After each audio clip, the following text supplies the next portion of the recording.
I have found that this business is really, its success is really determined on what I put into it. Every effort that I've put into it, I have seen a return.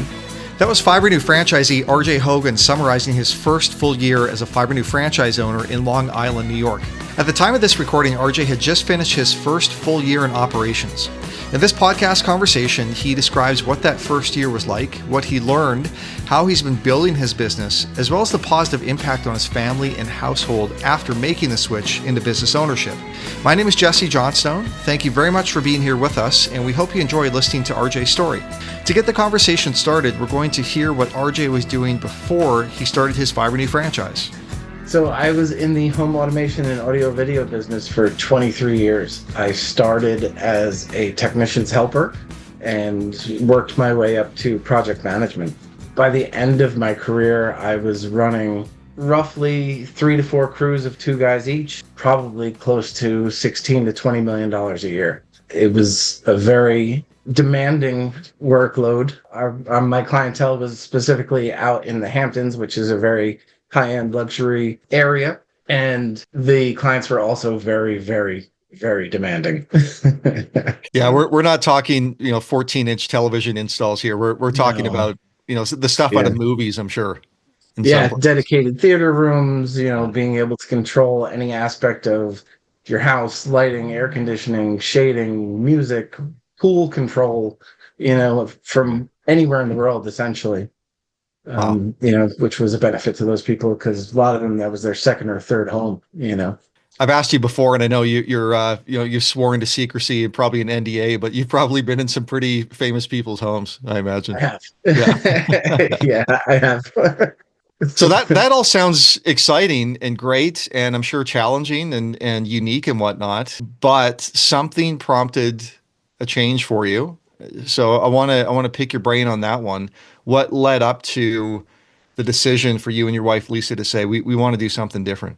Really, it came down to quality of life. The amount of hours that I was putting in every week, every year, really took a toll on me, both emotionally, mentally, and even physically at some points, and put a lot of strain on the family. I was essentially on call 24 hours a day, 7 days a week. It was just really draining.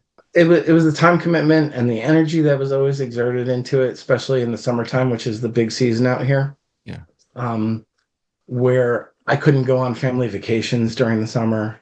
There were a lot of times I was working, late into the day. I wasn't able to help out with taking kids to practices and things like that. Or even, wanting to do it because I was so burnt out by the end of the day. Gotcha. Sometimes I would just want to be like, please leave me alone. And that's no way to live. No. One day I was having a particularly tough day, and my wife, Lisa, she looked at me and she goes, you really work like an owner. Maybe you should be one at some point in time. Let's start looking at options. And it hit home. So we did. I started looking at franchises, and this is where I landed. Up until that point that Lisa said that, had you yourself thought about owning your own business? Honestly, no. I never really did. It just kind of never occurred to me. I didn't know that I could do it. Jumping out from something that's, very consistent to something that is the unknown can be a little intimidating. Lisa owns her own business, correct? So maybe Yes. she had that understanding already of how it could work and prompted you to do the same. Yeah, owning her own business. She started her own CPA firm probably about 9 or 10 years ago at this point. So I imagine your records for your business are tip-top shape because you've got expert insider help, right? Yeah. You can't hide from your accountant when she asks for things when she's in the room next to you all the That's right. Yeah. Okay, so back to that moment when you guys decided, okay, let's take a look into options. Did you have an idea what you wanted to do? Did you have some initial thoughts on, hey, maybe I could do this or that, or were you just kind of a blank canvas going into that? I was pretty much a blank canvas. I knew I didn't want to do anything in technology anymore. Being in it for so long, I was really frustrated and burnt out with the fact that it's so unreliable and unpredictable at times, Okay. or at least in my, what I was doing. And I just kind of I wanted something like completely different. Okay. So I didn't really have any ideas about what it could be. I started talking with the gentleman that I was working with, and it started with just a few conversations, like we've had, and he gave me 4 or 5 different options that I looked at, and some of them were intriguing, but I actually fell in love with the idea of Fibrenew. I think there was a lot of natural fits from what you were doing before to what you're doing now, in that you were on the road a lot, right? Like you weren't stuck behind a desk necessarily. You were in a van and working on site. That's obviously a natural tie into to what we do. I think we had talked about managing crews before, like Mhm. because you had some staff under you, right? And I think you wanted to get away from that. Is that correct? Yes, Okay. yeah, I did want to get away from that. Managing multiple personalities and people can be really challenging at times, and also very rewarding. But I kind of needed a break. I Yeah. needed something to kind of scale back a little bit and reclaim, a good quality of life and figure out where I wanted to go, Yeah. with my life. I remember the moment when we were talking through the process and you guys decided that, hey, this is going to work. I don't think I ever asked you what it was like telling your former employer that you were making the switch. Do you remember that moment? I do actually. Okay. It wasn't easy. It was actually very nerve-wracking. I had been with the company for so long and at times was very familial. And and with any family there's a little bit of dysfunction, but you still care about the people, right? Yeah. And so to tell it was actually tougher to tell the guys who worked underneath me because I felt like I had to not only manage them, but take care of them and support them. And in talking to them, they didn't get that from everyone that they worked with because we rotated crews, and a lot of them liked to work for me. So they became friends. Yeah. Outside of that too, and it was almost like I kind of felt like I was almost abandoning them, Hmm. but not. And I still Right. talk to 90% of them.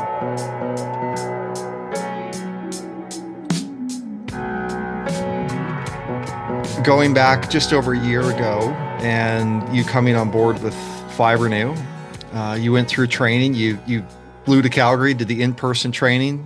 Inside of 2 weeks, learn this new trade, go home and hit the ground. So let's start from there, if you don't mind, and talk about that transition and what that first full year has been like for you. So, what was your first job? Maybe should we start there?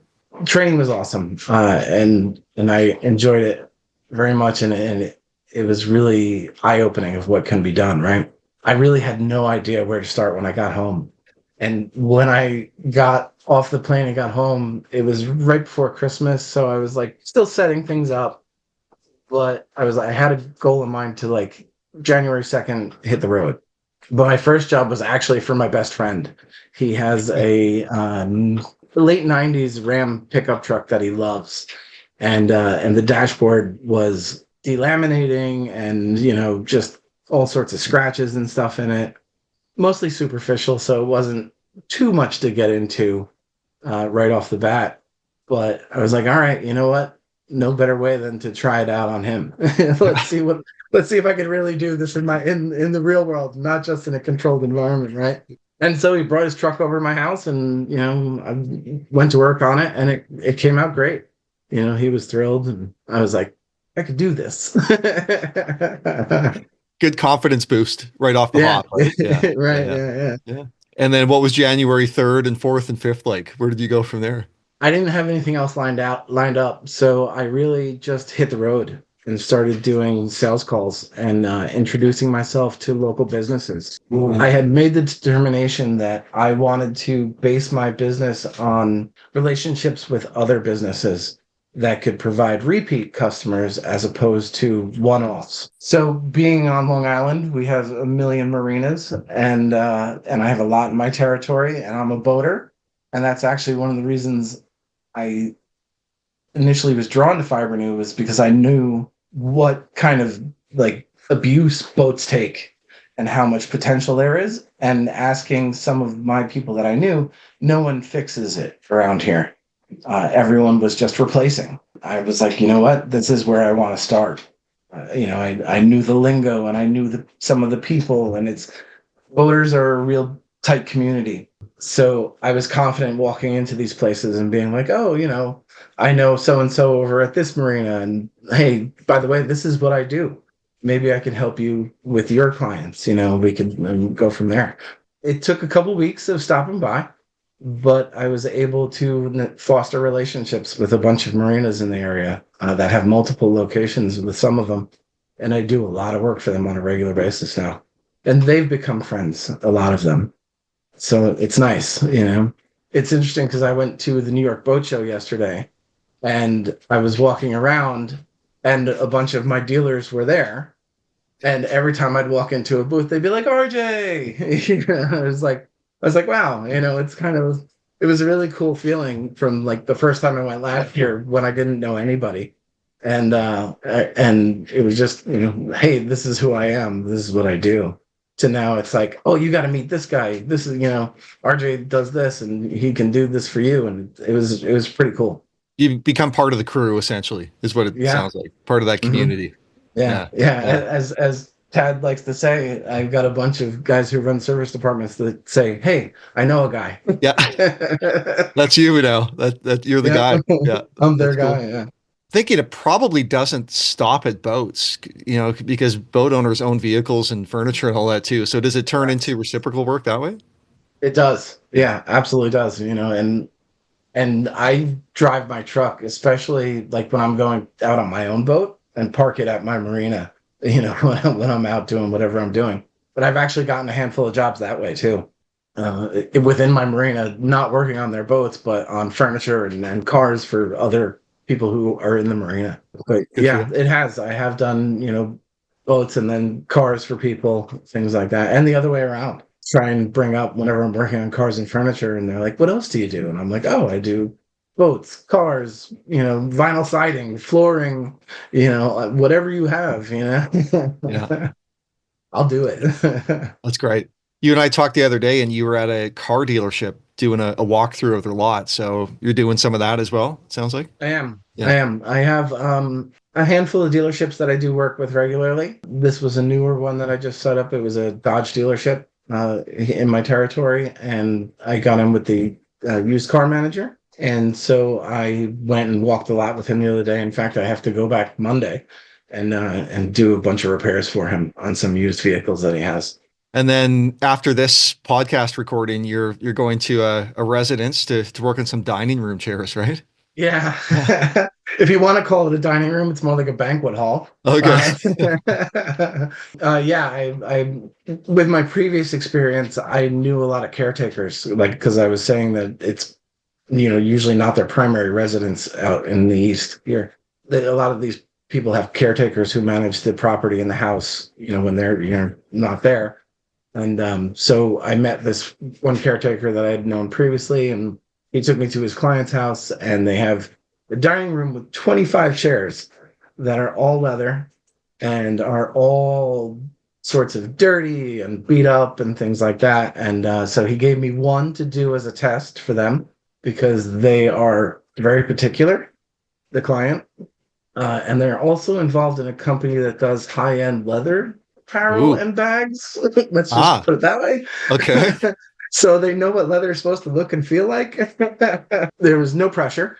But I did one of the chairs for them, and they loved it. So they want me to come back and do more. You passed the that's test. Where I'm headed after this. Yeah. Okay. That's cool.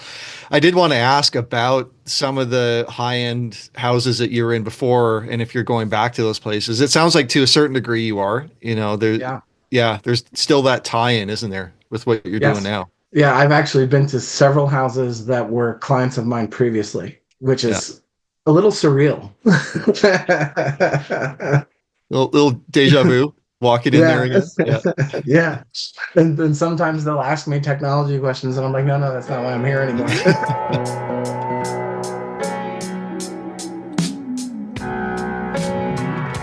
So you talked about the marinas and some of the people you knew there, the auto dealers, you know, the caretaker relationships. How else are you drumming up business?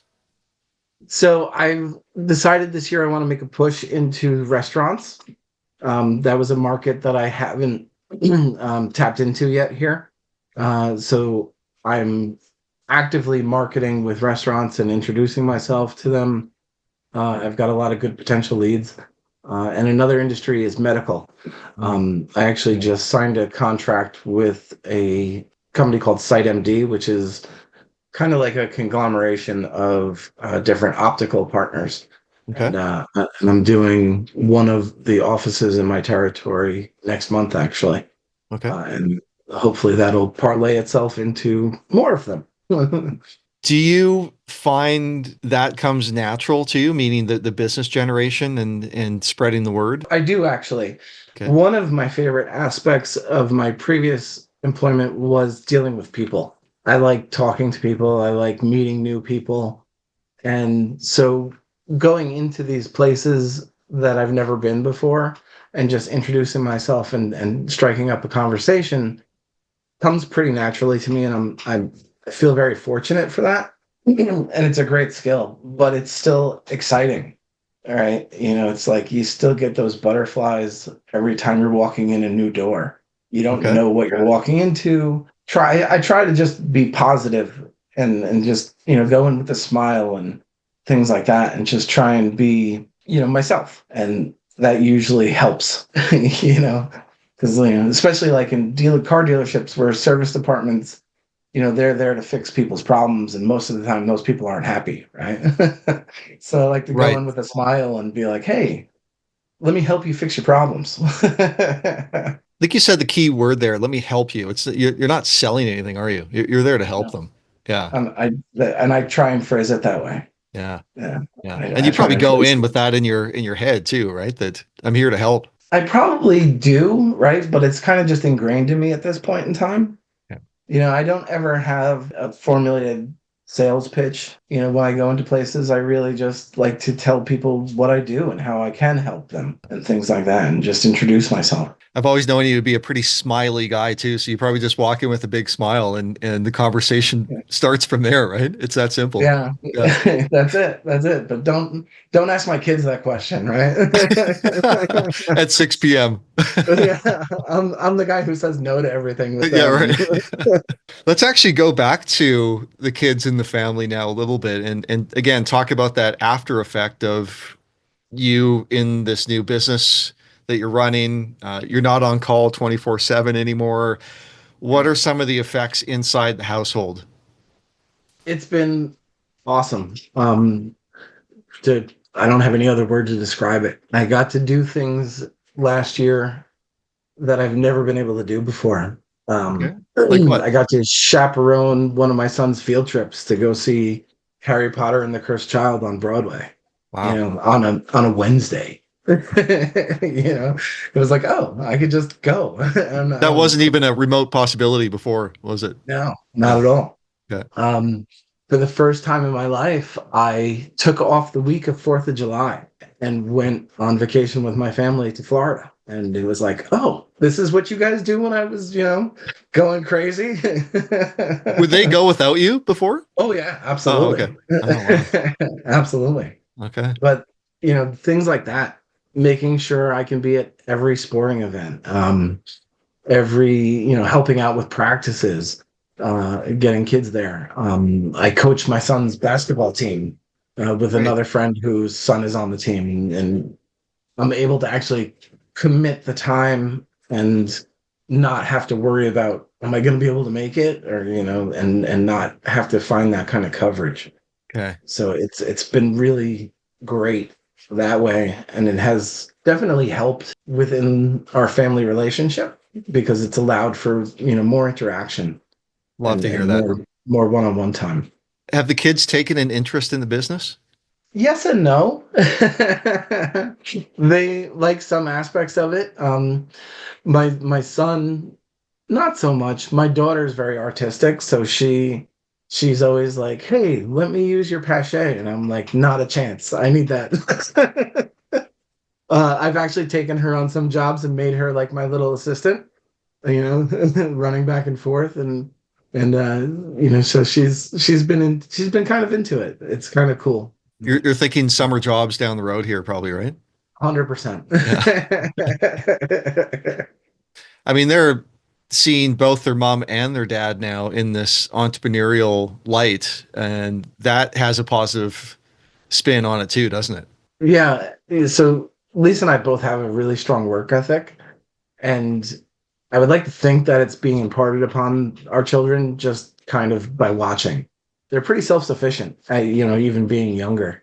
And that's what I like them to see from us is like we don't need anyone else to find us work or anything like that. We do it on our own. Yeah. Which is a good thing.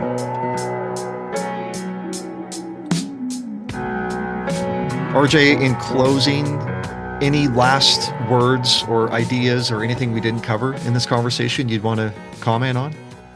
I have found that this business is really, its success is really determined on what I put into it, right? Every effort that I've put into it, I have seen a return, and it's usually more than 1-to-1.